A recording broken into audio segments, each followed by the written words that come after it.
ఒక 4 రోజులు ఆగన్నా. అరే ఇంకేం రోజులు ఆగాలరా? నెల అన్నావు, నెల పోయింది, 10 రోజులు పోయింది, వారం పోయింది, 4 రోజులు పోయింది. మొన్న అక్కడ ఆగినప్పుడు ఏమన్నావురా? ఇంటికి రాను, నీకు ఏం కావాలంటే తీసుకోపో అన్నావు. ఇప్పుడు నువ్వు పైసలు అన్నీ లేకుంటే నాకు ఏదన్నా వస్తువు అన్నీరా.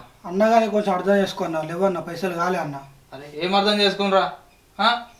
మొన్న సెల్లు కొన్నావుగా, ఈ సెల్లి సెల్లు ముట్టకన్నా. సెల్లు ముట్టక. సెల్లు ఎందుకు ముట్టద్దురా? సెల్లి అట్లా ముట్టకన్నా, మంచిది కాదు మరి. అరే నా పైసలు ఇచ్చినాక తీసుకోరా నీ సెల్లు. అట్లా ముడతావన్నా సెల్లు, నాకు అర్థం కాదు. అరే మరి నువ్వు దేవాలయం చేసుకున్నావు, సెల్లు కొనుక్కున్నావు, పైసలు ఇచ్చి తెలియదా నీకు? నువ్వు నాకు పైసలు ఇచ్చినా రుజువా అన్న?